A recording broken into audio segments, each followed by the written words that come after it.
chanting. Yoso Bhagava Arahat Samma Sambuddho Swakato Yena Bhagavata Dhammo Supatipanno Yassa Bhagavato Savaka Sangho Dhamayang Bhagavantam Sadhammang Sasangham Ime Sakare Yata Arhan Aropite Pujiyama Sadhuno Bhante Bhagava Suchira Parinitopi Pachima Janatanukam Manasa Ime Sakare Dugata Panakara Bhuti Patiganatu Amhakam Digratam Hitaya Sukhaya Arhan Sama Sambuddho Bhagava Buddhang Bhagavantang Abhivademi Swakato Bhagavata Dhammo Dhammang Namasami Supatipanno Bhagavato Savaka Sangho Sanghang Namami Anyamayam Buddhasya Bhagavato Ubbhavanam Karam Karomasi Namo Tassa Bhagavato Arahato Samma Sambuddhassa Namo Tassa Bhagavato Arahato Samma Sambuddhassa Namo Tassa Bhagavato Arahato Samma Sambuddhassa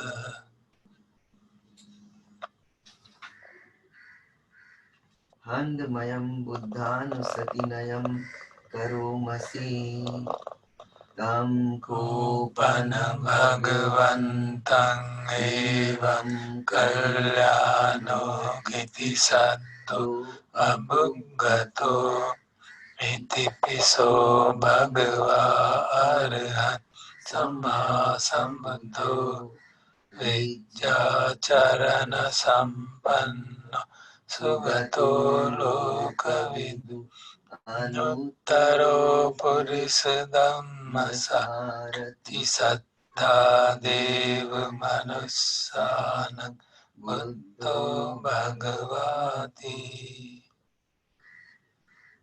Handamayam Buddhavigitim Karomasi Buddha Arahanta Varatadi Gunabhiyuto Yuddha Vijnana Karuna Isamagatato Bodhesiyo Sujanata Kamalam Basuro Vandamiham Tamarinam Sirsajinendam Buddho Yo Sabbapaninam Saranam Kemamuttamang Vattamanusatittanam Vandamitam Sirenam Buddhasasmidasoa Buddho me sami kesaro Buddhasaham niyademi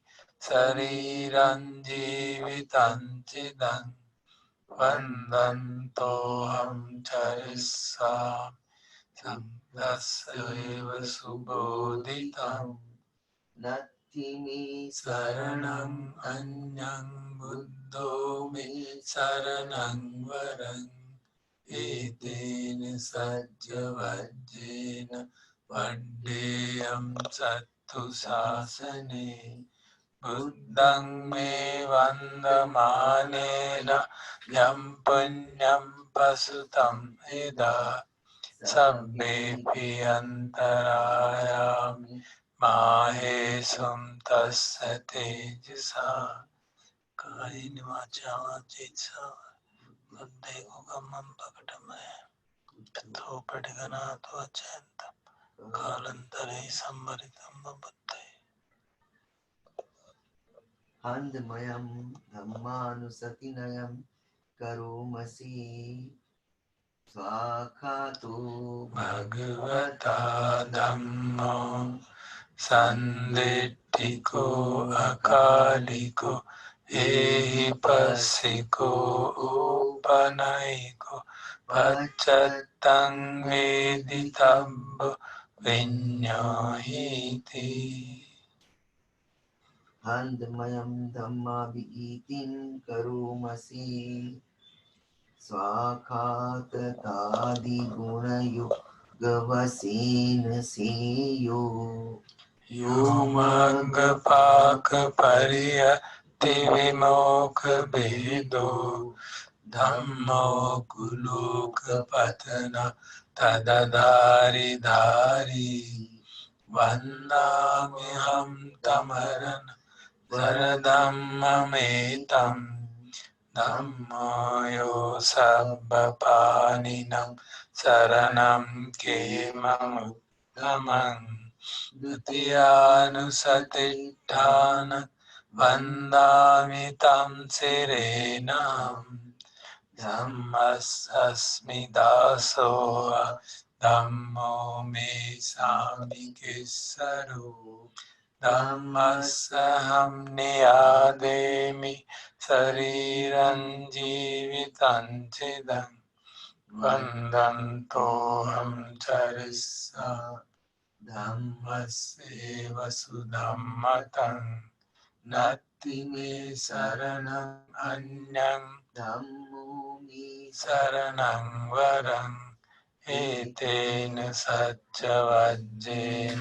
वड्डेयं सत्तु शासने धम्मं मे वन्दमानेन यं पुण्यं प्रसुतं यदा सब्बेऽपि अन्तरायामि माहेशुं तस्य तेजसा कायेन वाचा चेतसा धम्मं प्रकटमय धम्मोपटिगणातो अचेन्तं कालान्तरे संवरितं धम्मे Handmayam Sanghanusatinayam Karomasi Supatipanno भगवतो सावक संगो उजुपटिपन्नो भगवतो सावक संगो न्यायपटिपन्नो भगवतो सावक संगो सामीचि पटिपन्नो भगवतो सावक संगो यदिदं चत्तारि पुरुषयुगानि अट्टपुरुषपुङ्गला एष भगवतो सावक संगो आहुनेयो आहुनेयो Dakiniyo Anjali Karaniyo अनुत्तरं पुण्यकृतं लोकसाति Handmayam Sanghavigitim Karomasi Sadhammajo सुपटिपत्ति गुणादियुतो यो अट्ठविदो अर्यपुङ्गल Sangaseto शीलादिधम्मपवरासयकाय चित्तो वन्दाम्यहं तमर्यान् गणं सुशुद्धं सङ्गो यो सर्वपाणिनं शरणं केममुत्तमं तदीयानुसतिष्ठानं वन्दामि तं शिरेण सङ्गस्सस्मि दासो संगो मे सामिकेसरो संगस्सहं नियादेमि शरीरं जीवितं वन्दन्तोऽहं चरिष्यामि संगस्सोन्नतं नास्ति मे शरणं अन्यं संगो मे शरणं वरं एतेन सज्जवज्जेन अड्डेयं सत्तु शासने संगं मे वन्दमानेन यं पुण्यं प्रसुतं इदा सब्बेऽपि अन्तरायामि माहेशं तस्य तेजसा कायेनोवाचा कम्मं प्रकटमया संगो पटिगनाथो चेत् कालान्तरे सम्मरितम् असंगे। हम धम्मचक्र प्रवर्तन सुनेंगे हिंदी में पढ़ना। पढ़ते नहीं कभी हिंदी में ना, मतलब समझ आ जाएगा सब।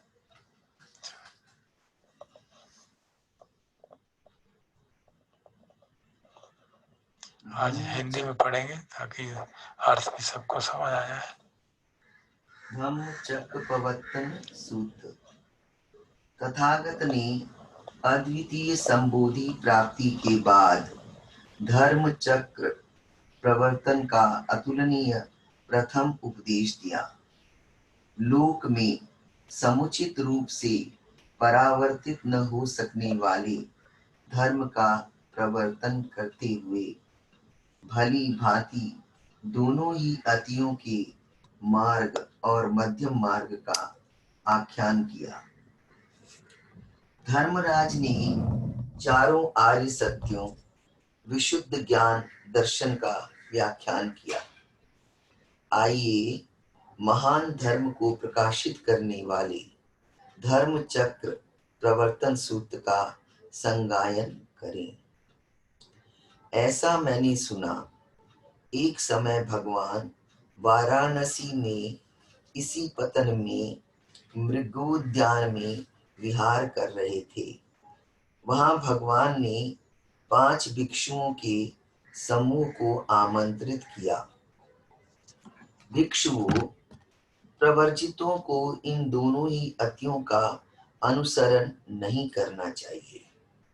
ये जो कामनाओं में काम सुख का अनुसरण है, तुच्छ है, बहुत साधारण है, गवारों का आचरण है, आर्यों के लिए नहीं है और निरर्थक है।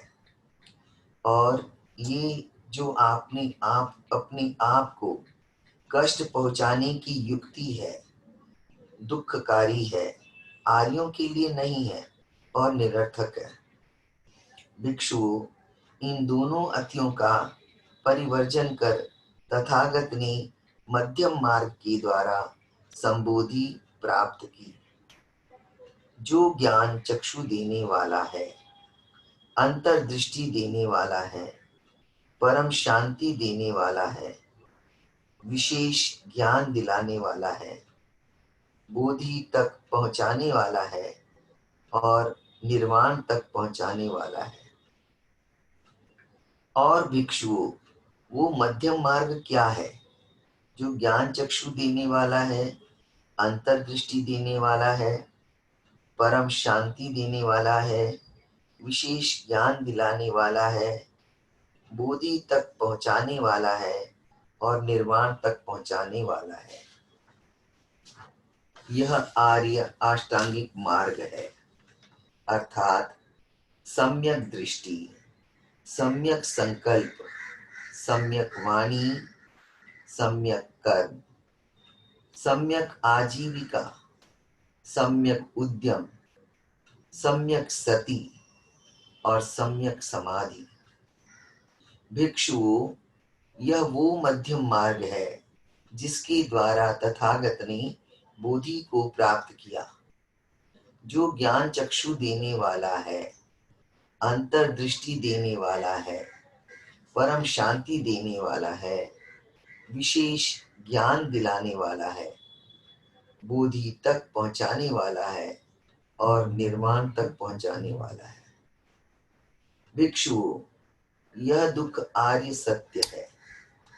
जन्म भी दुख है, वृद्धावस्था भी दुख है, मृत्यु भी दुख है, शोक, परिदेवना, शारीरिक और मानसिक पीड़ा और निराशा भी दुख है। अब प्रियों का साथ दुख है, प्रियों से वियोग दुख है, जो भी इच्छा करते हैं उसका प्राप्त न होना भी दुख है। संक्षेप में पांचों तादात्म्य के खंड ही दुख है। भिक्षुओं, यह दुख समुदय आर्य सत्य है। जो यह तृष्णा पुनर्जन्म दिलाने वाली है, आनंद और राग के साथ जुड़ी है, जगह जगह राग जगाती है, जैसे काम तृष्णा, भव तृष्णा, विभव तृष्णा। भिक्षुओं, यह दुख निरोध आर्य सत्य है, जो उस तृष्णा का संपूर्ण प्रहार और निरोध है, त्याग, परित्याग, मुक्ति, आसक्ति रहित।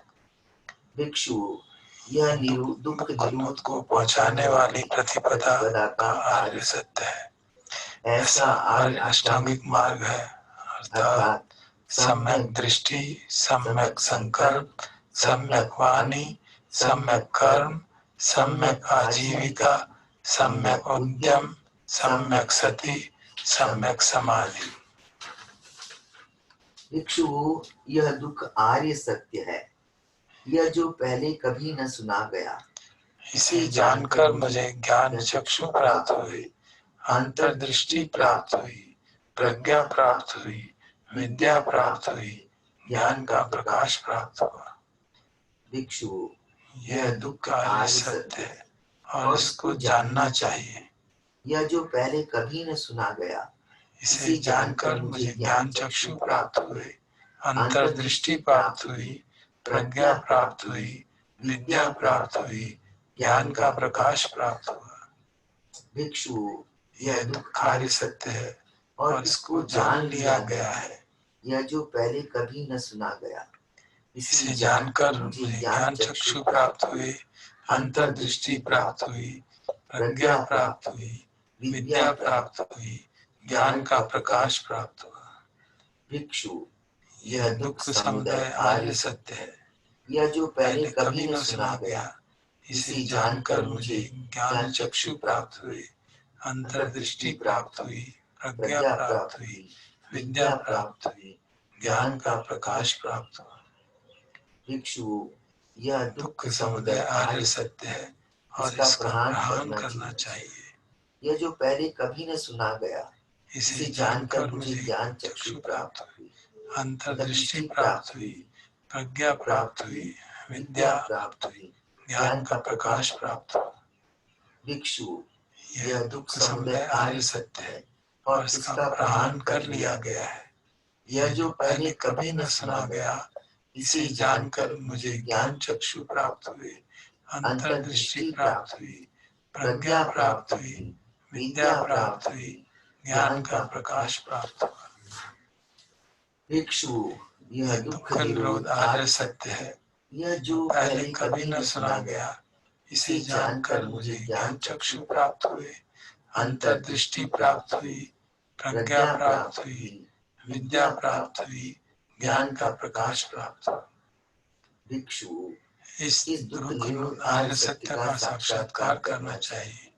यह जो पहले कभी न सुना गया, इसे जानकर मुझे ज्ञान चक्षु प्राप्त हुए, अंतर्दृष्टि प्राप्त हुई, प्रज्ञा प्राप्त हुई, विद्या प्राप्त हुई, ज्ञान का प्रकाश प्राप्त हुआ। भिक्षु, इस दुख निरोध आर्य सत्य का साक्षात्कार कर लिया गया है। यह जो पहले कभी न सुना गया, इसे जानकर मुझे चक्षु प्राप्त हुई, अंतर्दृष्टि प्राप्त हुई, प्रज्ञा प्राप्त हुई, विद्या प्राप्त हुई, ज्ञान का प्रकाश प्राप्त हुआ। भिक्षु, यह दुख निरोध गामिनी पटिपदा आर्य सत्य है। यह जो पहले कभी न सुना गया, इसे जानकर मुझे ज्ञान चक्षु प्राप्त हुए, अंतर्दृष्टि प्राप्त हुई, प्रज्ञा प्राप्त हुई, विद्या प्राप्त हुई, ज्ञान का प्रकाश प्राप्त हुआ।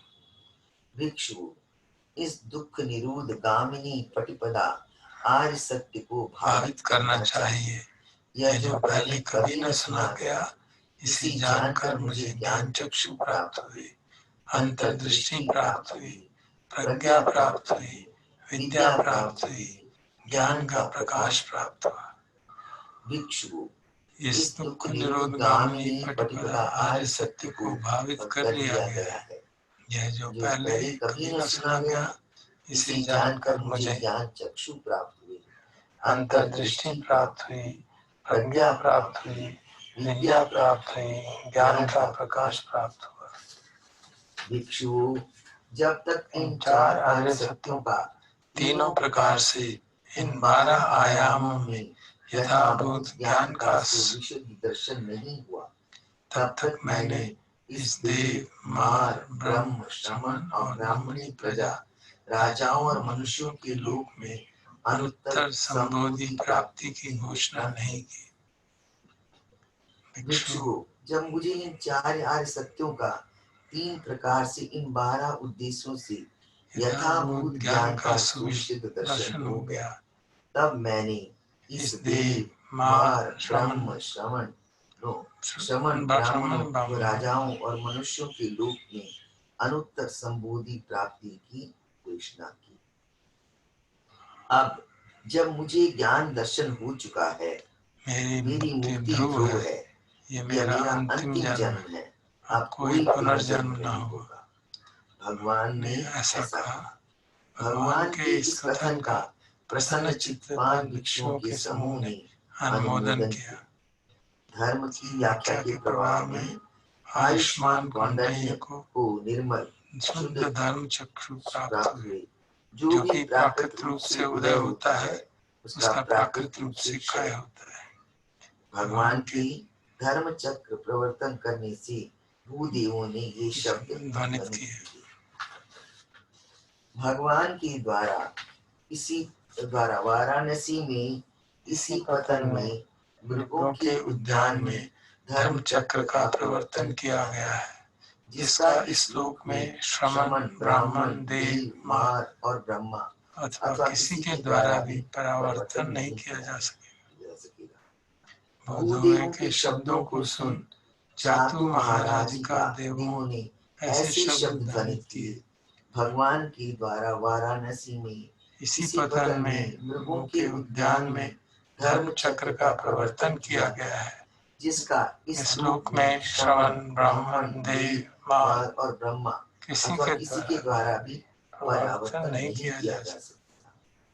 चातु महाराज का देवों के शब्दों को सुन धावत हिंसा देवों ने ऐसे शब्दों को ध्वनित किया। भगवान के द्वारा वाराणसी में इसी पतन में मृगों के उद्यान में धर्म चक्र का प्रवर्तन किया गया, जिसका इस लोक में श्रमण, ब्राह्मण, देव, मार और ब्रह्मा अथवा किसी के द्वारा भी परावर्तन नहीं किया जा सकेगा। दावा तिंसा देवों के शब्दों को सुन यामा देवों ने ऐसे शब्दों को ध्वनित किया।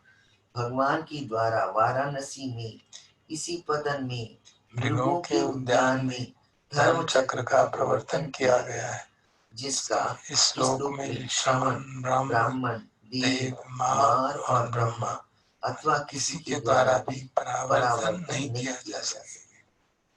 यामा देवों के शब्दों को सुन तुषित लोगों के देवों ने ऐसे शब्दों को ध्वनित किया। भगवान के द्वारा वाराणसी में इसी पतन में मृगों के उद्यान में धर्म चक्र का प्रवर्तन किया गया है, जिसका इस लोक में श्रमण, ब्राह्मण, देव, मार और ब्रह्मा किसी के द्वारा भी परावर्तन नहीं किया जा सकेगा। तुषित लोक के शब्दों को सुन निम्मान रति लोक के देवों ने ऐसे शब्दों को ध्वनित किया। भगवान के द्वारा वाराणसी में इसी पतन में मृगों के उद्यान में धर्म चक्र का प्रवर्तन किया गया है, जिसका इस लोक में श्रवण, ब्राह्मण, देव और मार और ब्रह्मा अथवा किसी के द्वारा परावर्तन नहीं किया जा सकेगा। निम्मान रति लोक के देवों के शब्दों को सुन परिनिमित्त वसवती देवों ने ऐसे शब्दों को ध्वनित किया। भगवान के द्वारा वाराणसी में इसी पतन में मृगों के उद्यान में धर्म चक्र का प्रवर्तन किया गया है, जिसका इस श्लोक में श्रमण, ब्राह्मण, देव, मार और ब्रह्मा अथवा किसी के द्वारा भी परावर्तन नहीं किया जा सके। पर निमित्त वसवती देवों के शब्दों को सुन ब्रह्म कायिक देवों ने ऐसे शब्दों को ध्वनित किया।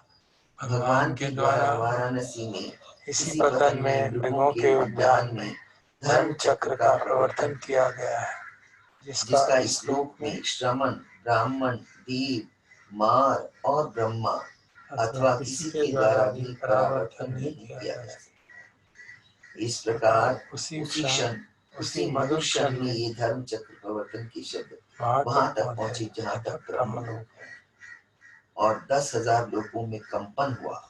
वे थर्रा उठे और इन शब्दों से गूंज उठे। बहुत अधिक प्रकाश उत्पन्न हुआ, जिसने देवों की दिव्यता को भी धूमिल कर दिया।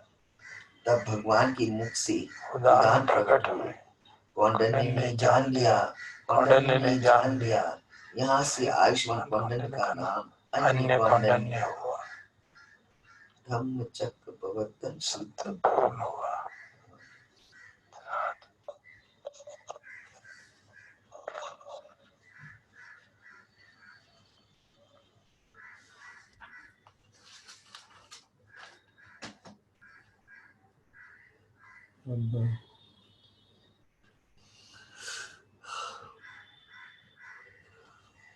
भजन चाहती 2 छोटी छोटी देशना है, आज सुनेंगे।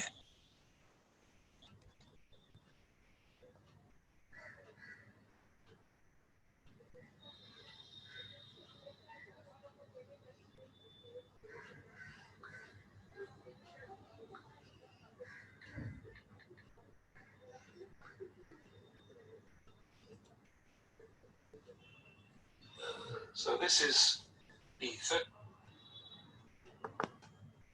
connected to 6V7738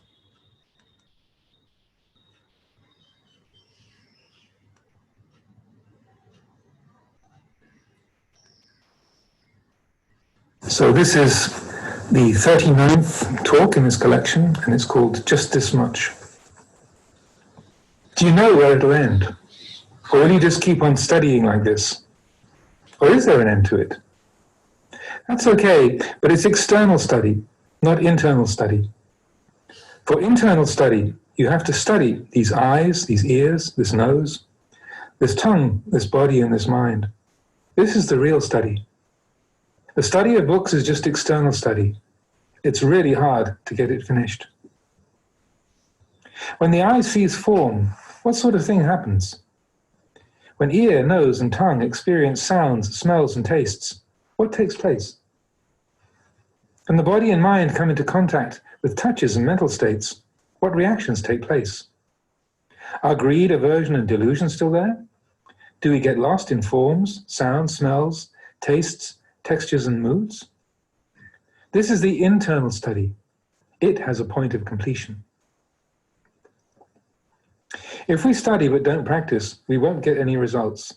It's like a man who raises cows. In the morning, he takes the cow out to pasture. In the evening, he brings it back to its pen. But he never drinks the cow's milk. Study is all right, but don't let it be like this. You should raise the cow and drink its milk too. You must study and practice as well to get the best results. Here, I'll explain it further. It's like a man who raises chickens, but he doesn't collect the eggs. All he collects is the chicken dung. This is what I tell people who raise chickens back home. Watch out you don't become like that. This means we study the scriptures, but we don't know how to let go of defilements. We don't know how to push greed, aversion, and delusion from our mind. Study without practice, without this giving up, brings no results. This is why I compare it to someone who raises chickens, but doesn't collect the eggs. He just collects the dung. It's the same thing. Because of this, the Buddha wanted us to study the scriptures and then to give up evil actions through body, speech, and mind, to develop goodness in our deeds, speech, and thoughts. The real worth of mankind will come to fruition through our deeds, speech, and thoughts. If we only talk, without acting accordingly, it's not yet complete. Or if we do good deeds, but the mind is still not good, this is still not complete. The Buddha taught to develop goodness in body, speech, and mind, to develop fine deeds, fine speech, and fine thoughts. This is the treasure of mankind. The study and the practice must both be good. The Eightfold Path of the Buddha, the path of practice, has 8 factors. These 8 factors are nothing other than this very body. 2 eyes, 2 ears, 2 nostrils, 1 tongue, and 1 body. This is the path. And the mind is the one who follows the path. Therefore, both the study and the practice exist in our body, speech, and mind. Have you ever seen scriptures which teach about anything other than the bodies, the speech, and the mind? The scriptures only teach about this, nothing else. Defilements are born right here. If you know them, they die right here. So you should understand that practice and study both exist right here. If we study just this much, we can know everything. It's like our speech. To speak 1 word of truth is better than a lifetime of wrong speech. Do you understand? One who studies and doesn't practice, it's in the pot every day, but it doesn't know the flavor of the soup. If you don't practice, even if you study till the day you die, you'll never know the taste of freedom. The title of this one is What is Contemplation? And this was a dialogue. It was first published in the book Seeing the Way, published in 1989. And this teaching is from a session of questions and answers that took place at Wat Go Nok, which is the little village monastery where Ajahn Chah was a novice and a junior monk in the village of Ban Gaw. That was given to him to be a branch monastery. And in 1979, he spent the rains retreat there just after the place had been given. So he was staying there with 4 Pharangs, two monks and a novice and an Anagarika, and Ajahn Chah for that rains retreat. And then a group of the Sangha from Wat Pah Nanachat came over. So that Ajahn Jagaro was the abbot of Wat Pah Nanachat at that time, so he brought a whole group of people over to ask, to pay respects to Ajahn Chah and to receive teachings. And also the dialogue has been rearranged a little bit just to in the book form from the original recording, just to make the flow of dialogue and meaning a little bit more easeful. So this is the 40th talk in the collection, and it's called What is Contemplation? Question: when you teach about the value of contemplation, are you speaking of sitting and thinking over particular themes, the 32 parts of the body, for instance? Ajahn Chah: that's not necessary when the mind is truly still. When tranquility is properly established, the right object of investigation becomes obvious. When contemplation is true, there's no discrimination into right and wrong, good and bad. There's nothing even like that. You don't sit there thinking, oh, this is like that is like this. That's a coarse form of contemplation. Meditative contemplation is not merely a matter of thinking.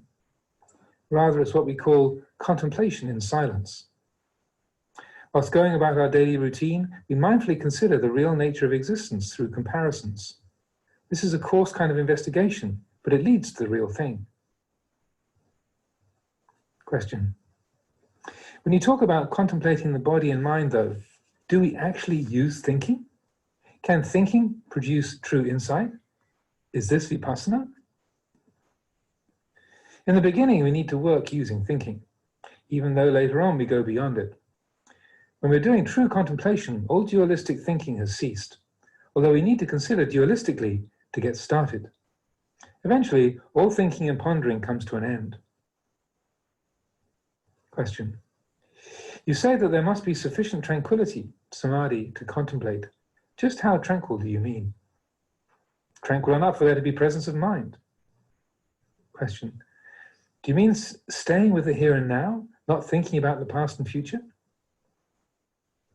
Thinking about the past and future is all right if you understand what these things really are, but you must not get caught up in them. Treat them the same as you would anything else. Don't get caught up.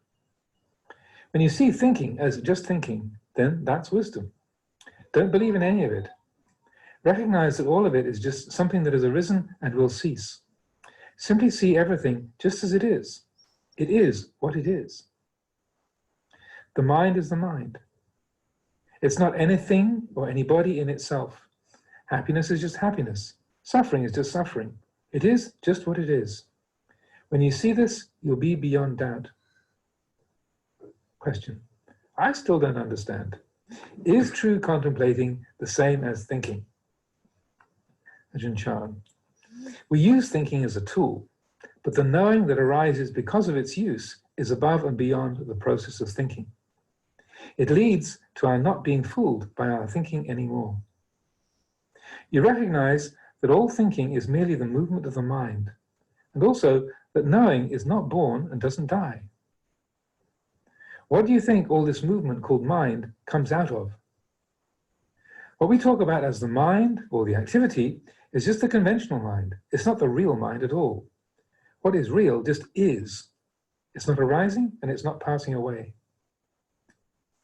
Trying to understand these things just by talking about them, though, won't work. We need to really consider impermanence, unsatisfactoriness, and impersonality, anicca, dukkha, anatta. That is, we need to use thinking to contemplate the nature of conventional reality. What comes out of this work is wisdom.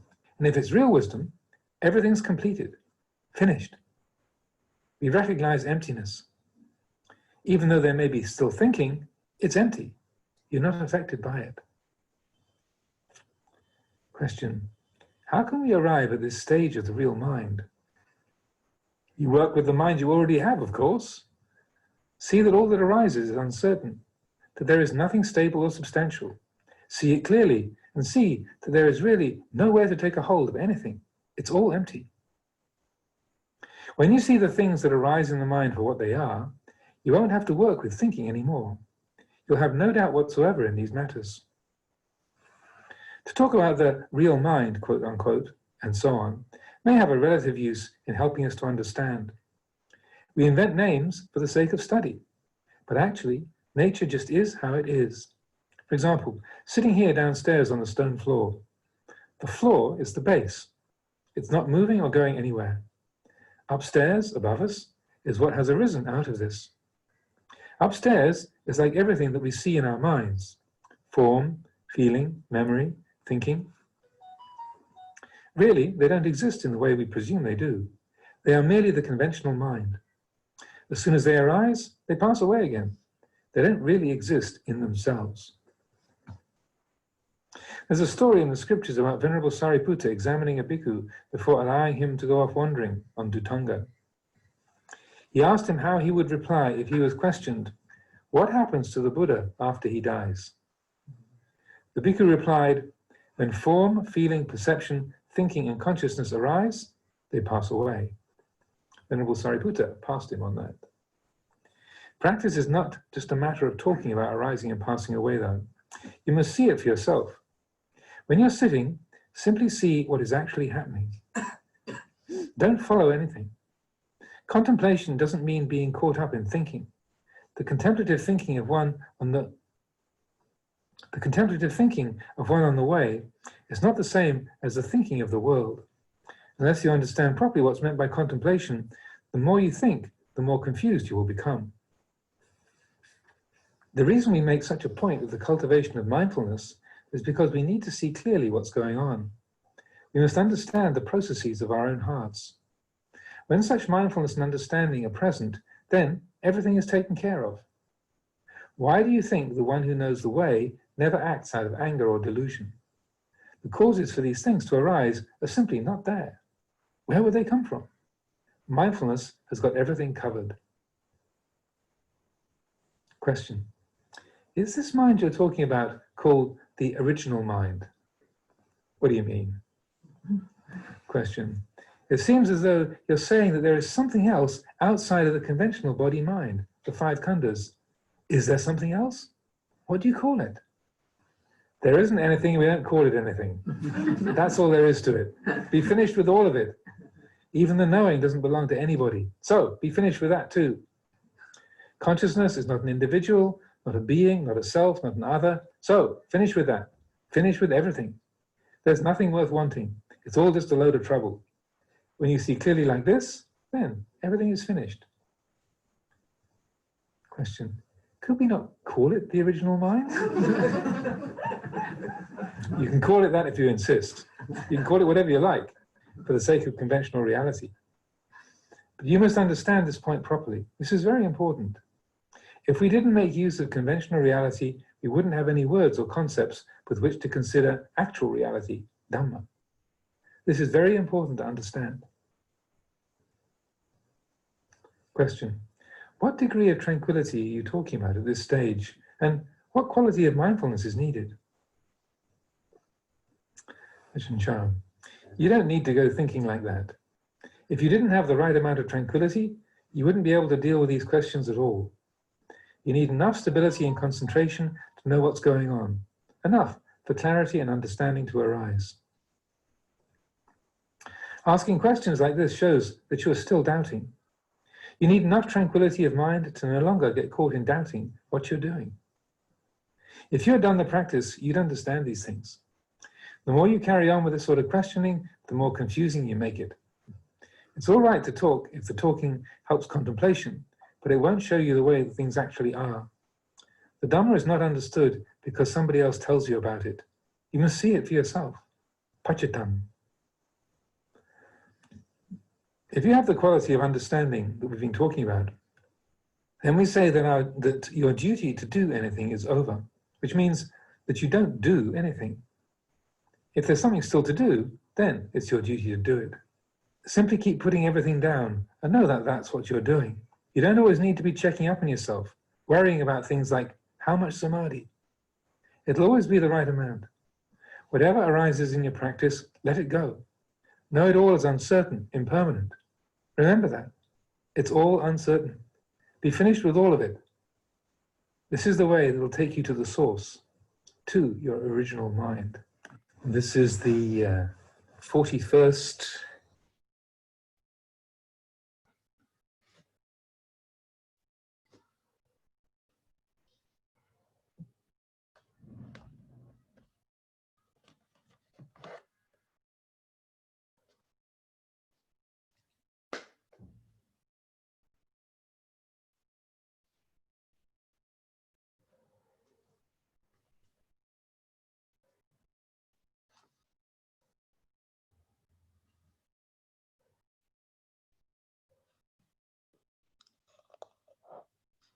सारी जो talks हम सुन रहे हैं, मैंने कुछ दिन पहले ही realise किया कि ये कलेक्टेड टीचिंग्स ऑफ अजान चा जो हमारे पास है लाइब्रेरी में भी और कईयों को दिया था अजान केवली ने, उनमें है ये सब टॉक्स, तो इसलिए मुझे अब लिखने की जरूरत नहीं है.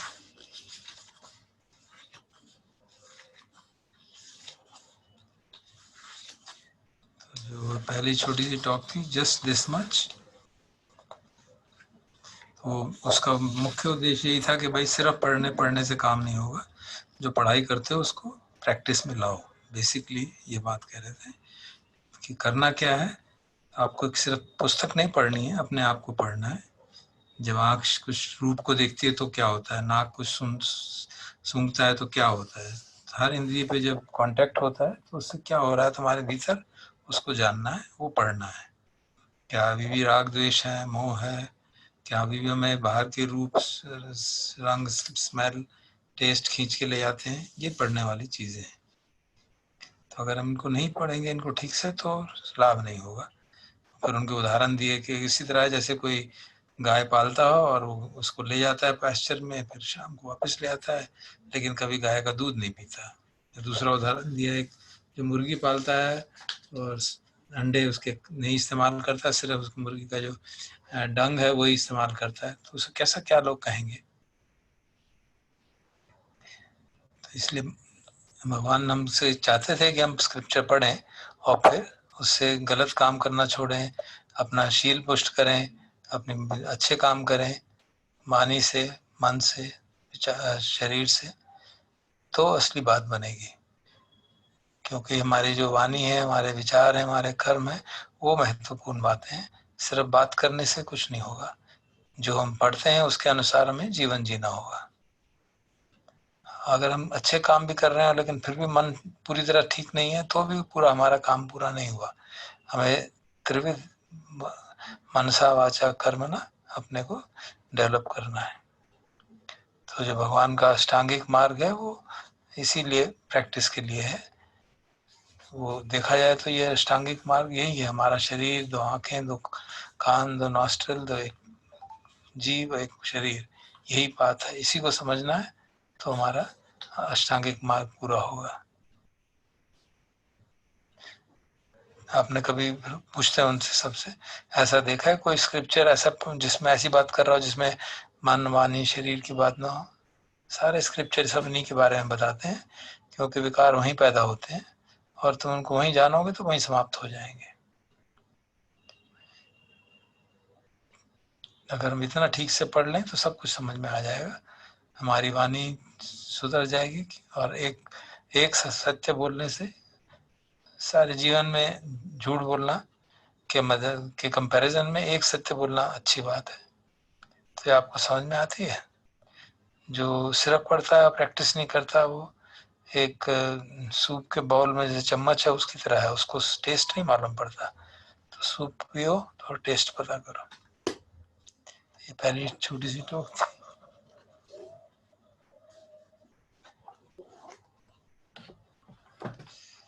और दूसरी टॉक ये 3rd वॉल्यूम की आ गए हैं। 3rd वॉल्यूम की पहली टॉक है, शीर्षक था व्हाट इज कॉन्टेम्पलेशन।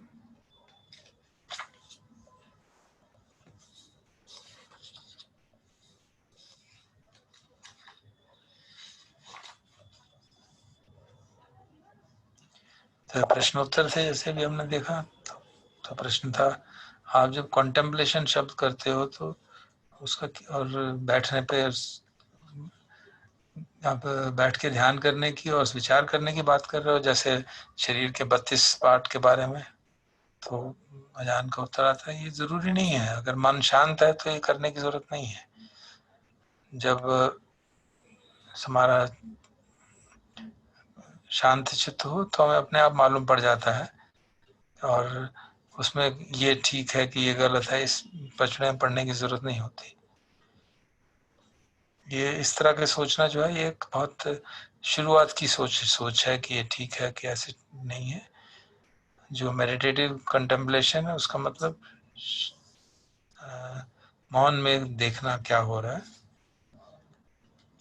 जैसे हम अपना डेली रूटीन में भी एग्जामिन कर सकते हैं अपने आप को, किस तरह का हमारा जीवन है। और इस तरह से शुरू करते करते ही हमको असली चीज तक ले जाता है। फिर पूछते हैं, जब आप कहते हैं कि मन और शरीर को जानो, तो हम क्या विचार नहीं करें क्या विचारों से अंतर्दृष्टि, इंसाइट बन सकती है? कैसे कोई पूछना कहते हैं? तो फिर उत्तर दे रहे हैं, हाँ शुरू में तो हमको सोच के ही काम करना पड़ेगा, सोचना ही पड़ेगा, लेकिन धीरे धीरे उससे हम आगे निकल जाते हैं।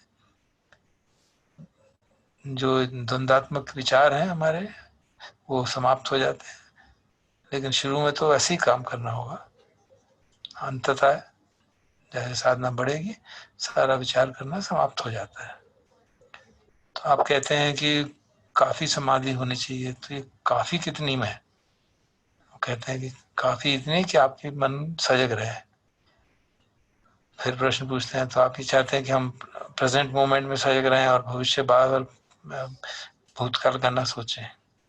तो अजान उत्तर देते हैं, भूतकाल और भविष्य में सोचने में कोई दिक्कत नहीं है, लेकिन उसमें उलझना नहीं चाहिए। उनको उसी तरह से देखो जैसे बाकी चीजों को देखते हो। जब उलझोगे नहीं तो उससे किसी से कोई परेशानी नहीं होगी। जब आप ये सोचते हो ये विचार है, और विचार करने को भी अच्छा ये विचार है ऐसा सोचते हो, तो प्रज्ञा जागती है। किसी चीज में भी विश्वास नहीं करो, किसी चीज में उलझो नहीं, वो महत्वपूर्ण बात है। सब चीज जो भी उदय समझो कि सब चीजें उदय हो रही हैं और समाप्त हो रही हैं, और उनको वैसा ही देखो।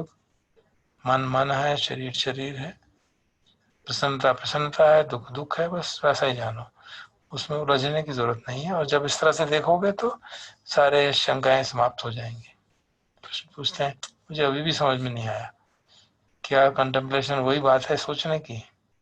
फिर उत्तर देते हैं, हम विचार करना एक टूल की तरह इस्तेमाल करते हैं और उससे ही हमारी जानकारी बनती है, और जो कि हमको अंततः विचार करने से परे ले जाती है, ताकि हम विचारों से फिर के बहकावे में ना आए।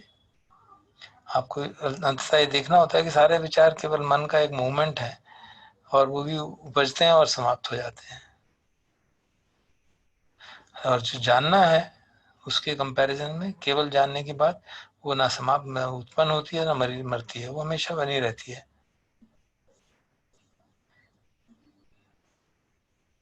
तो ये जो हमारे मन की जो हम विचार हैं और विचारों की बातें कर रहे हैं, मन की जो एक्टिविटी है वो वास्तविक मन नहीं है, वो जस्ट जो है सो है। और जो सत्य है, जो शाश्वत है, वो ना उदय होता है ना वह होता है। इन सब चीजों को विचारों से समझने से, चर्चा करने से नहीं समझा जाता, ये सचमुच में करना पड़ेगा। हमको सचमुच में अनित्य दुख अनात्ता का अनुभव करेंगे तो इस प्रकार से सोचकर हम कन्वेंशनल रियलिटी के बारे में समझते हैं और फिर उससे प्रज्ञा जागती है। और अगर सचमुच में प्रज्ञा जागी है तो सारी चीजें समाप्त हो जाएंगी, किसी चीज का कोई महत्व नहीं रहेगा, तब सचमुच में शून्यता का अनुभव होता है। उसी को एम्प्टीनेस कहते हैं। हालांकि विचार भी चल रहे हो, लेकिन हमारे लिए वो शून्य है, क्योंकि हम उनका हमारे पे कोई असर नहीं पड़ता। प्रश्न पूछता, अच्छा इस स्टेज पर मन की कैसे पहुंचे? जो सा तुम्हारा मन है वैसे उसी से काम करना शुरू करो, और ये समझो कि जो भी उदय होता है वो अनिश्चित है, वो सर्टन नहीं है, उसमें कोई सार नहीं है। इस बात को ठीक से देखोगे बार बार तो समझ में आ जाएगी ये सारी चीजें शून्य है, इनमें कोई सार नहीं है। तो फिर जब ये बात समझ में आ जाएगी तो फिर डाउट वाउट सब समाप्त हो जाएंगे। अभी जो तुम बात कर रहे हो रियल माइंड वगैरह की, इसका समझने के लिए उपयोग करना ठीक है, लेकिन उनके अगर नाम बना के उसमें चिपकने लग जाएंगे तो दिक्कत हो जाएगी। जैसे कि हम यहाँ नीचे जमीन पे, यहाँ ग्राउंड फ्लोर पे बैठे हैं और ऊपर पहला फ्लोर है, तो जो ऊपर का फ्लोर है वो पहले फ्लोर के ग्राउंड फ्लोर के आधार पे ही बना है, और जो ऊपर का फ्लोर है वो इसके आधार पे ही बन पाया है। तो इस तरह से समझना चाहिए कि जो ऊपर की चीजें हैं वो सब यही हैं, जो रूप वेदना संज्ञा संखार, वो उनका कोई अस्तित्व नहीं है बेसिक नोइंग के सिवा।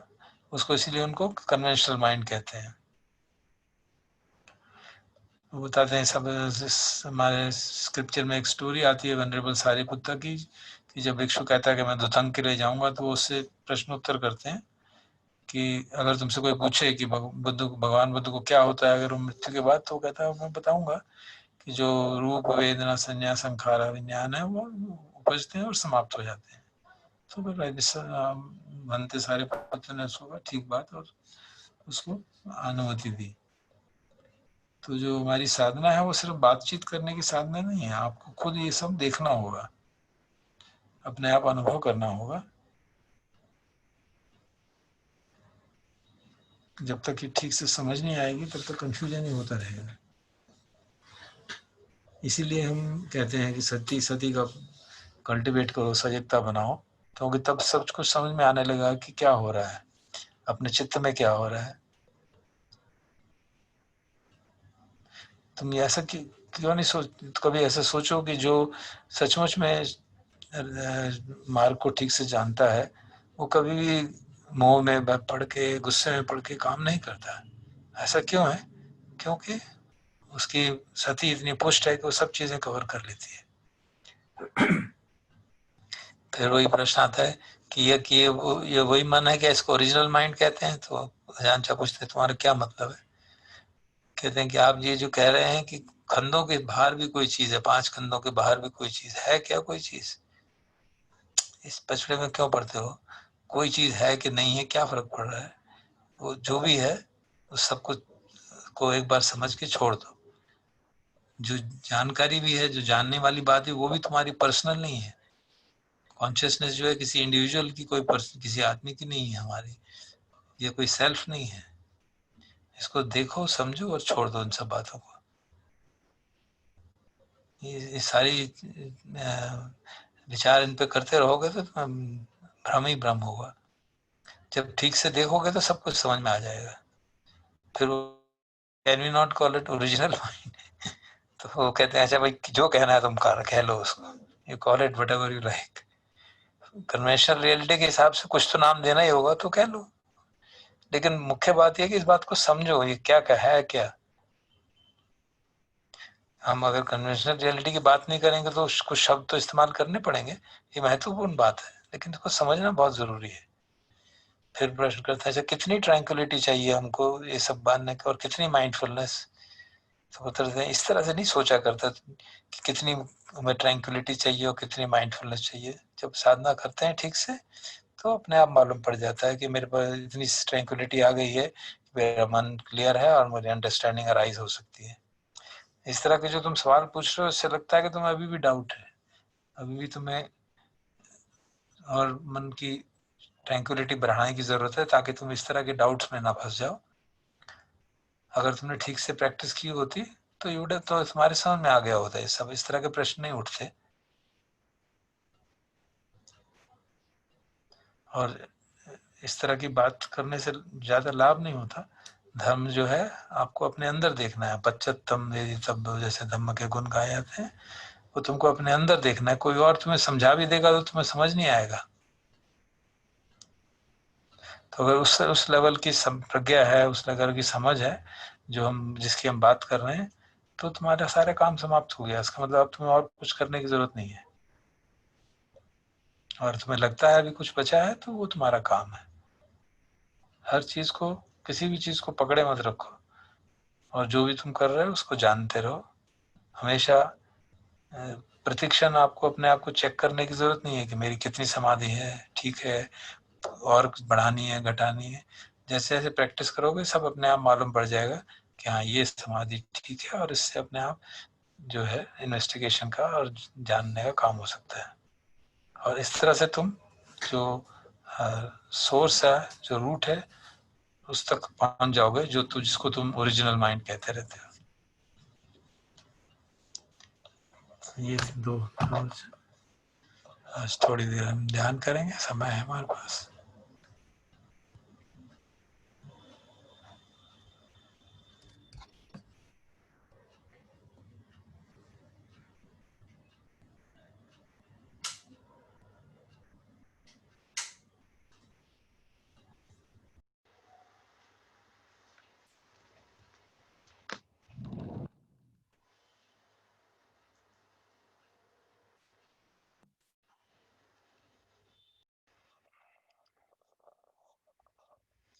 थोड़ी देर धम्मानुसति का अभ्यास करते हैं।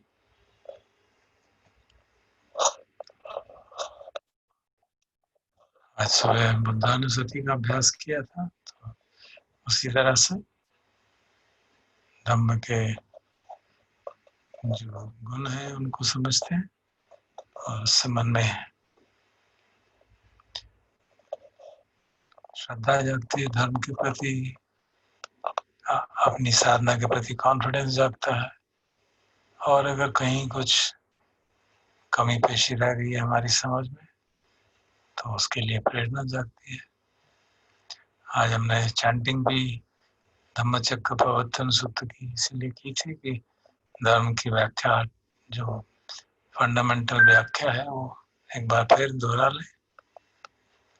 तो हम जांच सकते हैं कि जो धर्म के गुण हम जिनकी वंदना करते हैं रोज, क्या वो सचमुच में हमको लगता है ऐसे गुण है, और किस तरह से लगता है। तो हम सब अपने अपने हिसाब से, अपने अपनी समझ से, अपने अपनी प्रेफरेंस से, हमारी जैसी चॉइस है उसके हिसाब से धम्म के सभी गुणों को समझ सकते हैं। तो मैं एक एक शब्द बोलता हूँ और हम फिर अपने आप अपने मन में, कई बार हम कर चुके हैं, उस शब्द का क्या तात्पर्य है या उन शब्दों का क्या तात्पर्य है, और वो क्यों हमको ऐसा लगता है कि वो सत्य है। तो इस प्रकार इस केस में तो सचमुच में थिंकिंग करनी है, क्योंकि ये अनुसति है, रिकलेक्शन है। धम्मानुसति का अर्थ धम्म के गुणों का रिकलेक्शन करना, ताकि मन में जब भी शंका हो, बेचैनी हो रही हो किसी कारण से, जैसे आजकल की विषम परिस्थितियां हैं चारों तरफ, तो बेचैनी के, परेशानी के बहुत कारण, तो इस तरह की अनुसतियां हमारे लिए बड़ी लाभदायक। चित्त जब धम्म के गुण सुनता है, कंटेम्पलेट करता है, तो प्रसन्नता जागती है, कॉन्फिडेंस जागता है, और फिर साधना अच्छी तरह से हो सकती है। जीवन हमारा मन शांत हो तो साधना का बेस बनता है, मन प्रसन्न हो तो समाधि का बेस बनता है।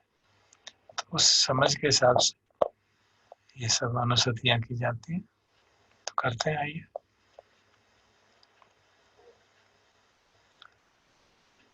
साक्षातो भगवता धम्मो, भगवान का धर्म भली भांति आख्यात। हमने आज सुना भी धर्म का विवरण डिटेल में, और भी कई सुने होंगे जो संक्षेप में सुनते आए हैं। तो उन सबको याद करते हैं थोड़ी देर, और ये इस कथन के सत्य को जांचते हैं कि सचमुच क्या भगवान का धर्म भली भांति आख्यात किया गया है, भली भांति एक्सप्लेन किया गया है, भली भांति समझाया गया है।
सांदृष्टिको, सांदृष्टिक है, apparent here and now, स्पष्ट मालूम पड़ता है।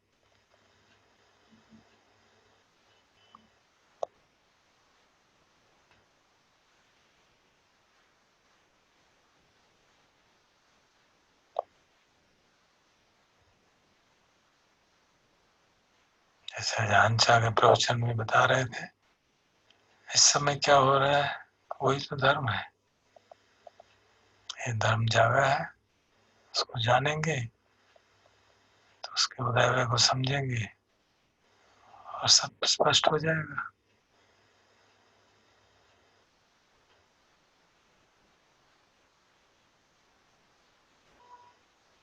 तो अपने अनुभूति पे समझ में आता है। अकाली को कालातीत, विभिन्न प्रकार की व्याख्याएं हमने की हैं कालातीत की, हमको याद कर सकते हैं।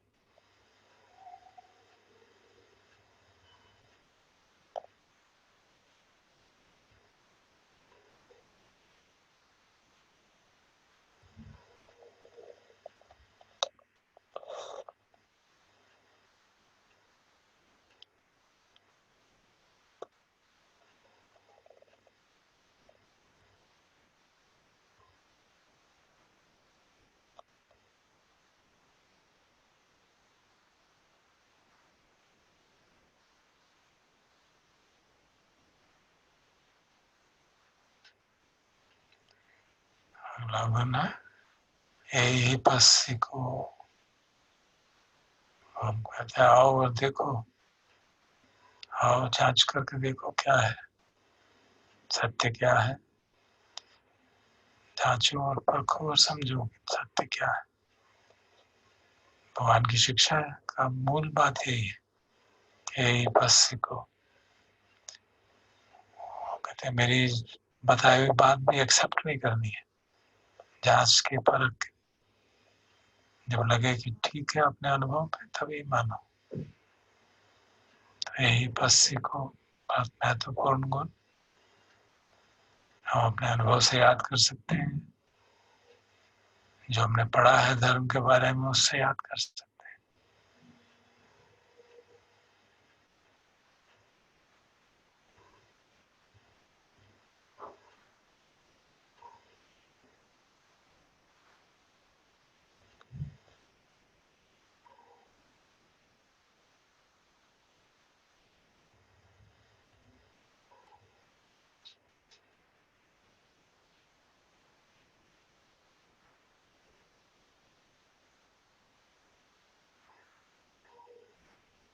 उपनयी को हमको अंदर की ओर ले जाता है, भीतर की ओर ले जाता है। दुखों का कारण अंदर है, बाहर नहीं, तो इसलिए भीतर की ओर ले जाता है, प्रेरित करता है कि भीतर क्या हो रहा है उसको जाने।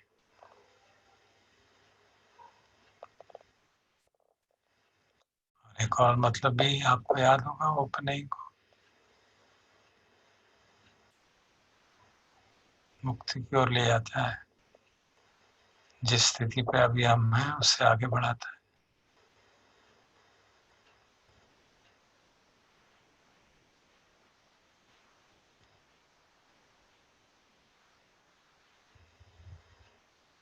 और अंत में पच्चतं वेदितव्यो विन्युहीति, तो जो समझदार है उसको अपने भीतर अनुभव करता है, सुनी सुनाई बात पे विश्वास नहीं करता, भगवान के प्रवचन पढ़ता है, सूत्र पढ़ता है और फिर उसको अपने भीतर अनुभव करके देखता है, तभी उसको मानता है।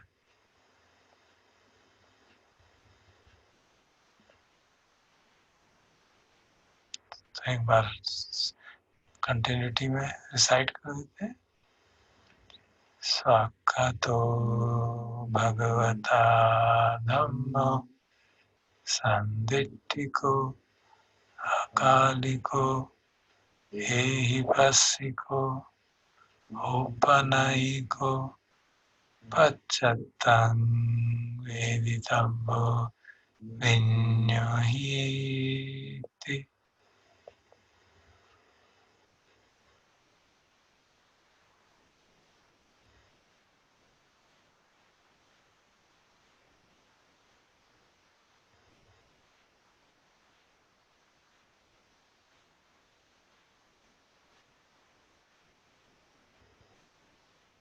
इस ट्रेडिशनल वंदना के सिवा हमारी जो मॉर्निंग चैंटिंग है उसमें भी कई गुण की बात आती है, रतन सूत्र में धर्म के गुणों की बात आती है, तो उनका भी हम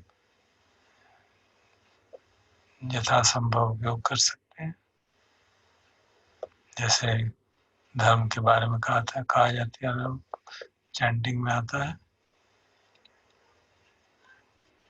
आदि कल्याणे मध्य कल्याणे पर्यवसान कल्याण। आदि में भी कल्याणकारी, मध्य में भी कल्याणकारी और अंत में भी कल्याणकारी, ऐसा धर्म, ऐसी शिक्षा। इसकी इंटरप्रिटेशन हम कई बार कर चुके हैं, आप अपने आप उनको याद कर लें।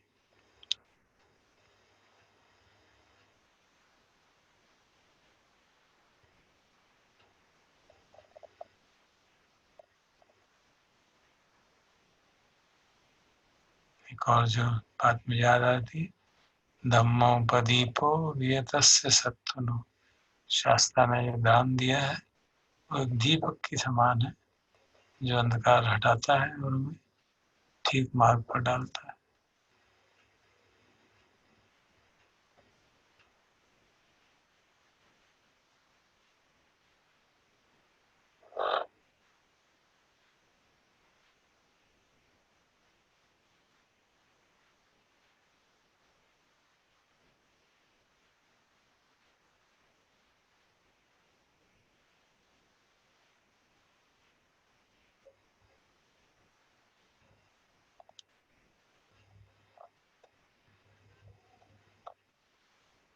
हम समापन करते हैं। सर्वे सत्ता सुखी होन्तु, सर्वे होन्तु सुखिनो, सर्वे भद्राणि पश्यन्तु, मा किञ्चित् पापमागमात्, मा किञ्चित् शोकमागमात्, मा किञ्चित् दुःखमागमात्।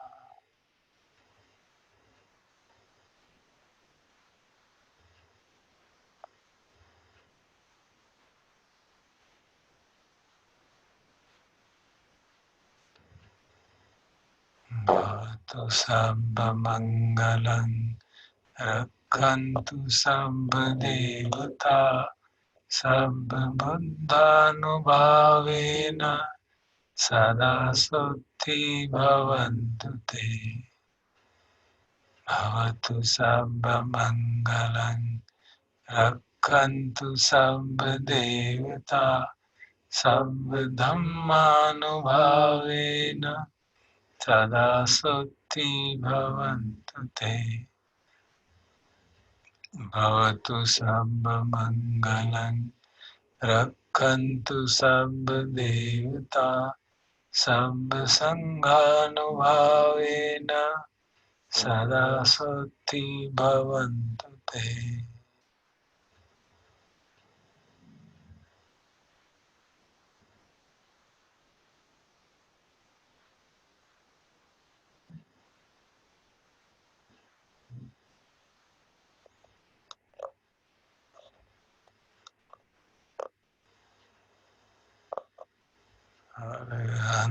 सम्मा सम्बुद्धो भगवा, बुद्धं भगवन्तं अभिवादेमि।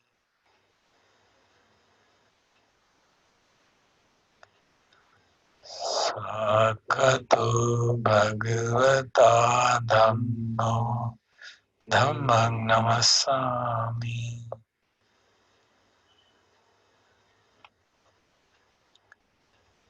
सुपटिपन्नो भगवतो सावक संघो, संघं नमामि।